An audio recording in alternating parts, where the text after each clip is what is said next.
कहानी की शुरुआत होती है आज से करीब बहुत साल पहले 1972 में असम के गुवाहाटी शहर में। एक आदमी उपेंद्र कुमार बोरा, उसकी पत्नी दुर्गा रानी बोरा एक साधारण से घर में आराम से रह रहे थे। उनके बीच एक लड़की का जन्म हुआ जिसका नाम रखा गया पारी बोरा, लेकिन आज उसे पूरी दुनिया इंद्राणी के नाम से जानता है। वो इंद्राणी बहुत बड़े बड़े सपने बुनने वाली लड़की थी, लेकिन उसकी ये महत्वाकांक्षा धीरे धीरे ऐसे रास्ते पे ले जाने वाली थी जहां से वापसी बहुत मुश्किल थी। इंद्राणी बड़ी हुई, उसकी बचपन की पढ़ाई गुवाहाटी में पूरी की और फिर शिलोंग में लेडी कीन कॉलेज से आगे की पढ़ाई की। उसके जीवन में सबसे बड़ा मोड़ आया जब उसकी मुलाकात हुई सिद्धार्थ दास से। सिद्धार्थ दास त्रिपुरा के एक चाय बागान के मालिक थे। इंद्राणी उस समय एक किशोरी थी और सिद्धार्थ उससे उम्र में बड़े थे। दोनों साथ रहने लगे। कुछ समय बाद दोनों के बीच प्रेम संबंध बन गए और इसी रिश्ते से साल 1987 में एक लड़की शीना बोरा का जन्म हुआ और ठीक एक साल बाद 1988 में एक लड़का मिखाइल बोरा का जन्म हुआ। दोनों बच्चों का जन्म हो चुका था और इंद्राणी सिर्फ 17 साल की ही थी, यानी वो खुद एक किशोरी थी, जिससे उसको अच्छा नहीं लगता था। वो दिन रात सोचती, लोग समाज क्या कहेगा। उसने एक फैसला लिया, अपने दोनों बेटे बेटी को अपना भाई और बहन बनाकर समाज के सामने पेश करूंगी। उसने दोनों को लेकर अपने माता पिता के पास गई और उन्हें ये सारी चीजें बताईं। माता पिता पहले माने नहीं, लेकिन वो बाद में मान गए। उन्होंने दोनों को अपने बेटा बेटी मानकर रहने लगे। शीना अपने ही नाना नानी को माँ पापा कहकर बुलाती। उसके बाद इंद्राणी कोलकाता चली गई। वहां उसने कंप्यूटर की पढ़ाई शुरू की और एक पेइंग गेस्ट के रूम में रहने लगी। वहीं कुछ ही दिनों बाद उसकी मुलाकात संजीव खन्ना से हुई। संजीव खन्ना एक व्यवसायी थे और साल 1993 में दोनों ने शादी कर ली। इस शादी से भी इंद्राणी की एक बेटी हुई जिसका नाम था विधि मुखर्जी। अब इस समय तक इंद्राणी ने अपनी पहली शादी के बारे में संजीव खन्ना को कुछ भी नहीं बताया था, यानी उसने अपने दूसरे पति सिद्धार्थ दास से भी अपने पिछले रिश्ते की दुर्घटना छुपाई और इसी तरह अपने पास्ट के धब्बों को छुपाते हुए आगे बढ़ती रही। लेकिन उसकी महत्वाकांक्षा उसे और ऊंचाइयों पर ले जाने वाली थी। साल 2002 में इंद्राणी उस समय संजीव खन्ना से शादीशुदा थी। विधि मुखर्जी उसकी गोद में थी। वो 30 साल के एज में कुछ सपने का बहाना बनाकर मुंबई चली गई। वहां उसकी मुलाकात हुई करीब 56 साल के पीटर मुखर्जी से। वो शादीशुदा थे। उनकी पत्नी का नाम सबनम मुखर्जी था। उनके 2 बेटे भी थे, शाबिन मुखर्जी और राहुल मुखर्जी। पीटर मुखर्जी उस समय स्टार इंडिया के सीईओ थे और वो देश के ताकतवर मीडिया दिग्गजों में से एक थे। दोनों के बीच आकर्षण बना और उसी साल नई दिल्ली में सुहेल सेठ के घर में एक छोटी सी समारोह में दोनों ने शादी कर ली। उस समय ये शादी सोशल मीडिया पे बहुत चर्चा में रही। इस शादी के बाद इंद्राणी का जीवन पूरी तरह से बदल गया। वो अब सिर्फ इंद्राणी बोरा नहीं, बल्कि वो इंद्राणी मुखर्जी बन गई, मीडिया जगत की एक चमकती हुई सितारा। साल 2007 में पीटर और इंद्राणी ने मिलकर INX मीडिया की स्थापना की। इंद्राणी इसकी CEO बनी और Peter Mukherjee chief strategy officer बने। INX ने 9X जैसे चैनल लॉन्च किए और कुछ ही सालों में ये कंपनी देश की सबसे बड़ी मीडिया कंपनियों में से एक बन गई। इंद्राणी के नाम वॉल स्ट्रीट जर्नल की उन 50 महिलाओं की लिस्ट में शामिल हुआ जिन पर दुनिया की निगाहें थीं। वो दुनिया की सबसे युवा महिला CEO के रूप में सेलिब्रिटी बन गई। लेकिन इसी सफलता के पीछे एक बड़ा धोखा भी छिपा था। इंद्राणी ने पीटर को कभी अपने पिछले बच्चों के बारे में नहीं बताया था।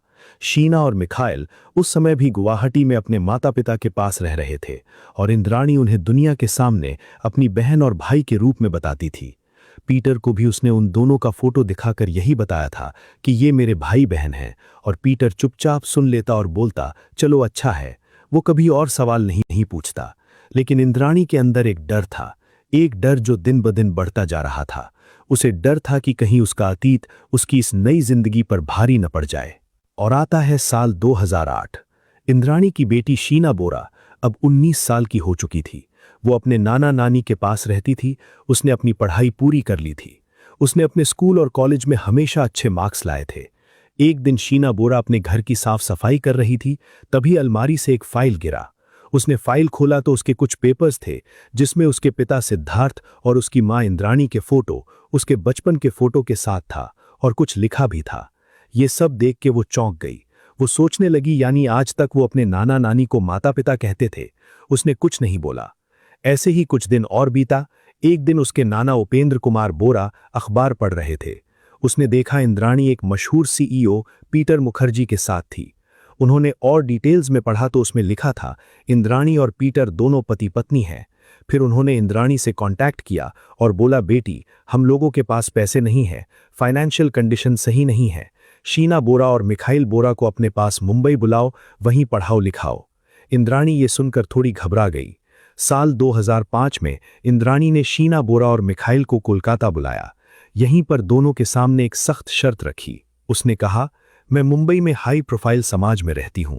तुम दोनों से एक रिक्वेस्ट है कि तुम लोग मुझे अपनी बहन बुलाओगे ताकि मेरी प्रतिष्ठा और कैरेक्टर और बिजनेस पर कोई गलत असर ना पड़े। अगर तुम लोग ये मेरी बात मानते हो तो मैं तुम लोगों की पढ़ाई और रहने का खर्च उठाऊंगी। दोनों बच्चे उसकी बात मान ली और फाइनली 2008 में वो दोनों मुंबई आ गए। शीना ने मुंबई में इकोनॉमिक्स में अपनी ग्रेजुएशन की पढ़ाई शुरू की। उसी दौरान उसकी मुलाकात पीटर मुखर्जी से हुई। इंद्राणी ने उसे अपनी छोटी बहन बताते हुए परिचय करवाया। पीटर मुखर्जी ने हाय बोला और कहा, चलो अच्छा। शीना ने इस झूठ के साथ जीना स्वीकार कर लिया, लेकिन शीना हमेशा सोच में पड़ी रहती। शायद उसे अपनी माँ का प्यार चाहिए था, शायद वो चाहती थी कि उसकी माँ उसे पहचाने, लेकिन इंद्राणी के लिए शीना हमेशा एक समस्या थी। शीना का ग्रेजुएशन कंप्लीट हुआ, फिर वो मुंबई मेट्रो में असिस्टेंट मैनेजर के रूप में काम शुरू कर दिया। उसने अपनी मेहनत से ऑक्सफोर्ड यूनिवर्सिटी से MBA करने का सपना देखा था और वो उस सपने को पूरा करने के लिए पैसे जुटा रही थी। लेकिन इंद्राणी के साथ उसके रिश्ते हमेशा तनावपूर्ण रहे। शीना चाहती थी कि इंद्राणी उसे अपनी बेटी के रूप में स्वीकार करे, जबकि इंद्राणी चाहती थी कि शीना उसके अतीत का सबूत हमेशा के लिए गायब हो जाए। इसी दौरान एक दिन शीना की मुलाकात होती है राहुल मुखर्जी से, जो पीटर मुखर्जी के पहली पत्नी शबनम के बेटे थे। शीना और राहुल के बीच दोस्ती हुई और कुछ दिन बाद वो दोस्ती प्यार में बदल गई। दोनों साथ में घूमते, सिनेमा घर में मूवी देखते, दोनों ने लिव इन रिलेशनशिप में रहना शुरू कर दिया। एक दिन शीना ने राहुल से असल में सब कुछ बता दिया कि वो इंद्राणी की बेटी है। राहुल थोड़ी देर के लिए सोच में पड़ गया, फिर सोचा, छोड़ो, तुम्हारे हमारे बीच खून का रिश्ता नहीं है। वो बोला, तुम इंद्राणी की बेटी हो और मैं शबनम का बेटा, हम लोगों का ये रिश्ता बिल्कुल वैध है। फिर एक दिन इंद्राणी ने शीना और राहुल को एक साथ मॉल में देखा। वो चौंक गई। उसी रात उसने शीना को फोन लगाकर पूछा, तुम उसके साथ क्या कर रही थी? शीना बोली, वो मेरा बॉयफ्रेंड है, हम दोनों बहुत दिन से लिव इन रिलेशनशिप में हैं। इंद्राणी शॉक हो गई, उसके पसीने छूटने लगे। वो सोच में पड़ गई, क्योंकि ये रिश्ता उसके सारे झूठ उजागर करने जैसा था। अगर शीना और राहुल की शादी हो जाती तो इंद्राणी की बेटी साबित हो जाती और पीटर को पता चल जाता कि उसने झूठ बोला है।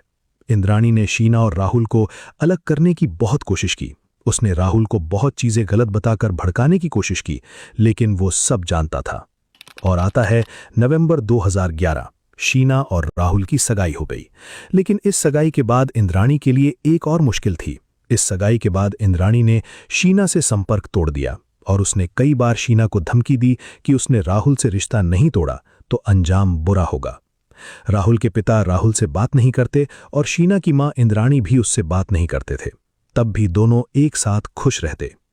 साल 2012 इंद्राणी ने अपनी पर्सनल असिस्टेंट काजल शर्मा से बात की, उसे अपना प्लान बताया। काजल ने उसे बोला, आपका ड्राइवर ये सब कर सकता है, उससे बात करो। उसने अपने ड्राइवर श्यामवर राय से स्काइप पर बात किया और अपनी योजना बताई। उसने कहा कि वो अपने दोनों बच्चों शीना और मिखाइल को खत्म करना चाहती है। तुम पे मुझे पूरा भरोसा है और ये बात तुम किसी को नहीं बताओगे। मैं तुम्हारे बच्चे की पढ़ाई और उसके परिवार के मेडिकल के खर्चों का ध्यान रखेगी। राय थोड़ी देर सोचा और बोला, ठीक है, आप जैसा कहेंगी वैसा ही होगा। इंद्राणी ने कहा, तुम्हें हत्या की चिंता नहीं करनी है, सिर्फ तुम्हें कार चलानी है और हत्या का काम कोलकाता से आने वाला आदमी करेगा। आता है 20 अप्रैल 2012, मंगलवार का वो मनहूस दिन। शीना बोरा उस दिन मुंबई मेट्रो में अपने काम पर गई थी। उसने उस दिन छुट्टी मांगी और दफ्तर से आधे दिन की छुट्टी लेकर बाहर निकली। उसने राहुल मुखर्जी को बताया कि वो अपनी मां इंद्राणी से मिलने जा रही है और शाम को वापस आ जाएगी। शाम करीब 6:30 बजे राहुल मुखर्जी ने शीना को मुंबई के बांद्रा इलाके के नेशनल कॉलेज के पास छोड़ दिया। उस जगह पर पहले से ही इंद्राणी मुखर्जी, संजीव खन्ना और ड्राइवर श्यामवर राय एक रेंटेड ओपल कार में बैठे थे। जैसे ही शीना ने कार में एंट्री की, प्लान एक्टिवेट हो गया। शीना को पानी की बोतल दी गई जिसमें नशीली दवाएं मिली हुई थीं। जैसे ही शीना बेहोश होने लगी, इंद्राणी ने उसका गला घोंटना शुरू कर दिया। इस दौरान संजीव खन्ना ने शीना के बाल पकड़े रखे ताकि वो हिल ना सके। इस घातक हमले के दौरान शीना ने जिंदा रहने की पूरी कोशिश की। उसने ड्राइवर श्यामवर राय के हाथ को काट लिया और उसकी बाह पर दांतों के निशान छोड़ दिए, लेकिन ये कोशिश नाकाम रही। करीब 7:30 बजे तक शीना बोरा मर चुकी थी। हत्या के तुरंत बाद तीनों आरोपी शव लेकर मुंबई के बाहर रायगढ़ जिले की ओर निकल गए। जब वे शव को जलाने के लिए जगह ढूंढ रहे थे, तब इंद्राणी ने पीटर मुखर्जी को फोन किया और कहा, ये अच्छी जगह है। यानी पीटर मुखर्जी भी इस साजिश के बारे में जानते थे। ये साफ हो गया था। अगले दिन यानी 25 अप्रैल 2012 को उन्होंने शीना के शव को रायगढ़ के पेन तहसील के एक घने जंगल में ले जाकर जलाया और फिर उसके अवशेषों को वहीं दफना दिया। हत्या के बाद इंद्राणी ने सबसे बड़ा झूठ बोला। उसने कहा कि शीना अमेरिका पढ़ने चली गई है। उसने शीना के फेसबुक अकाउंट को डीएक्टिवेट कर दिया। उसने शीना की ओर से फर्जी ईमेल और व्हाट्सएप मैसेज भेजे ताकि कोई शक न करे। यहां तक कि शीना के नियोक्ताओं को मई 2012 में उसका इस्तीफा भेजा गया। हालांकि शीना की हत्या 24 अप्रैल को हो चुकी थी। राहुल मुखर्जी ने कई बार शीना को खोजने की कोशिश की, लेकिन हर बार उसे निराशा हाथ लगी। उसने मुंबई के कई पुलिस स्टेशनों में गुमशुदगी की रिपोर्ट दर्ज करने की कोशिश की, लेकिन उसकी रिपोर्ट किसी ने दर्ज नहीं की। शीना के भाई मिखाइल ने भी शीना को खोजने की कोशिश की, लेकिन हर बार इंद्राणी उसे झूठ बोलकर टाल देती थी।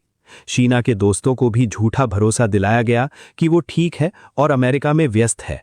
शीना की सहेली संजना फुकन को अप्रैल 2012 के अंत में शीना के फोन नंबर से एक मैसेज आया कि वो राहुल से ब्रेकअप कर रही है और वो सोशल मीडिया से कुछ समय के लिए दूर हो रही है।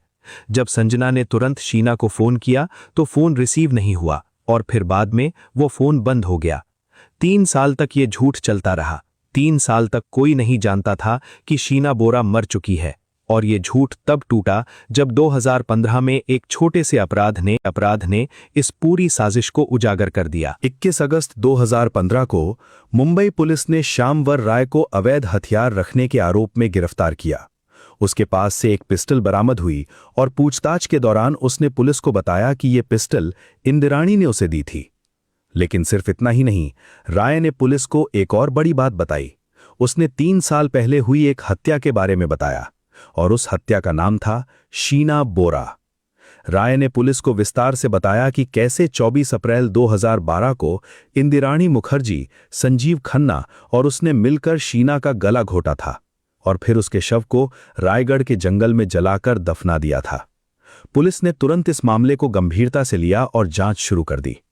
25 अगस्त 2015 को पुलिस ने इंदिराणी मुखर्जी को उसके घर से गिरफ्तार कर लिया। अगले ही दिन 26 अगस्त 2015 को कोलकाता से संजीव खन्ना को गिरफ्तार किया गया। 3 साल बाद शीना बोरा की हत्या का मामला पुलिस के पास आया और अब जांच शुरू हुई। जैसे ही पुलिस ने गहराई से जांच शुरू की, एक के बाद एक चौंकाने वाले खुलासे होने लगे। सबसे पहला खुलासा तो यह था कि शीना बोरा इंदिराणी की बेटी थी, न कि बहन। यह खुलासा पुलिस के लिए भी हैरानी का विषय था, क्योंकि इंदिराणी ने दुनिया को सिर्फ यही बताया था कि शीना उसकी छोटी बहन है। 30 अगस्त 2015 को पुलिस तीनों आरोपियों को रायगढ़ ले गई और उन्होंने उस जगह को दिखाया जहां उन्होंने शीना के शव को जलाया और दफनाया था। 1 सितंबर 2015 को कोलकाता के रहने वाले सिद्धार्थ दास ने पुलिस को बताया कि वो शीना बोरा के असली पिता हैं। उसने बताया कि साल 1986 में उसका और इंदिराणी का रिश्ता था और उसी रिश्ते से शीना का जन्म हुआ था। इसके बाद पुलिस ने शीना के दफनाए गए अवशेषों को बरामद किया और उन्हें डीएनए टेस्ट के लिए भेजा।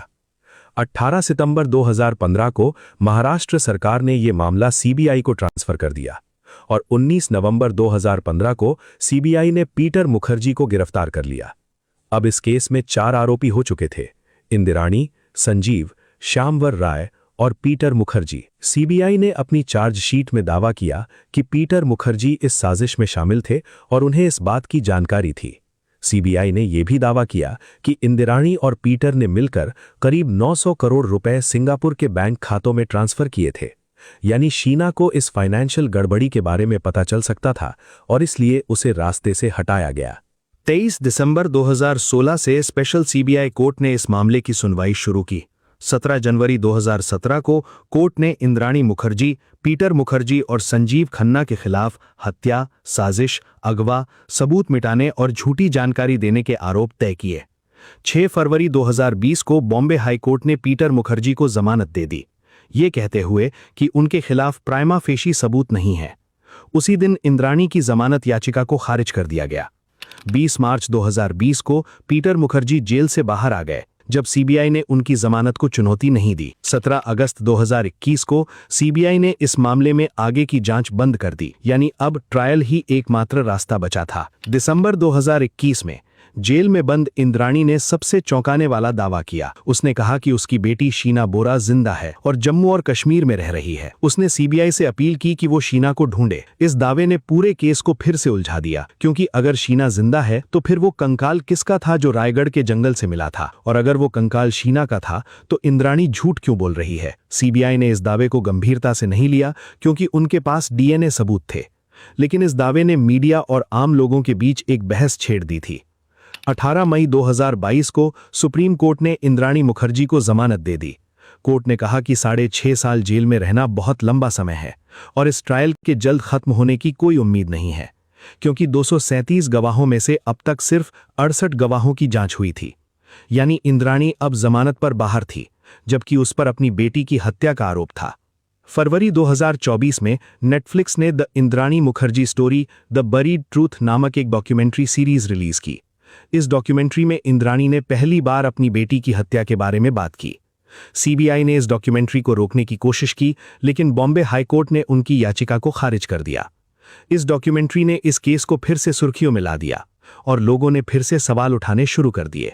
मार्च 2026 में सुप्रीम कोर्ट ने इस मामले के ट्रायल को पूरा करने के लिए 9 महीने का एक्सटेंशन दे दिया। कोर्ट ने साफ कर दिया कि इसके बाद कोई और एक्सटेंशन नहीं दिया जाएगा, यानी अब इस साल के अंत तक ये केस अपने फैसले पर पहुंच जाएगा। अब तक 237 गवाहों में से 100 से अधिक गवाहों की जांच हो चुकी है और अब सिर्फ कुछ गवाह ही बचे हैं। अब सबसे बड़ा सवाल यह है कि क्या इंद्राणी मुखर्जी, पीटर मुखर्जी और संजीव खन्ना को दोषी ठहराया जाएगा या फिर उन्हें बरी कर दिया जाएगा, और अगर उन्हें दोषी ठहराया जाता है तो क्या सजा मिलेगी। क्या इंद्राणी को फिर से जेल जाना पड़ेगा या फिर वो जमानत पर बाहर ही रहेगी, और सबसे बड़ा सवाल, क्या शीना बोरा को न्याय मिल पाएगा। शीना बोरा, जिसने अपनी जिंदगी में कभी किसी का बुरा नहीं किया था, जो एक होनहार और महत्वाकांक्षी लड़की थी, जो बस अपने सपनों को पूरा करना चाहती थी, उसकी मौत ने सिर्फ एक परिवार को नहीं बल्कि पूरे देश को झंझोड़ कर रख दिया था। ये केस सिर्फ एक हत्या का केस नहीं है, ये उस सामाजिक बुराई का प्रतीक है जहां पैसा, प्रतिष्ठा और अपनी पहचान को बचाने के लिए लोग अपने ही खून के रिश्तों को मिटा देते हैं। ये उस धोखे की कहानी है जो एक माँ ने अपनी बेटी के साथ किया। ये उस नफरत की कहानी है जो एक माँ के दिल में अपनी बेटी के लिए थी, और ये उस सच्चाई की कहानी है जो 10 साल से अधिक समय से दबी पड़ी थी। और आज 2026 में जब हम इस कहानी को लिख रहे हैं, तब सुप्रीम कोर्ट ने इस केस के ट्रायल को खत्म करने के लिए आखिरी बार 9 महीने का समय दिया है। यानी इस साल के अंत तक हम सब उस फैसले को जान पाएंगे जो ये तय करेगा कि इंद्राणी मुखर्जी एक मां थी या कातिल, और पीटर मुखर्जी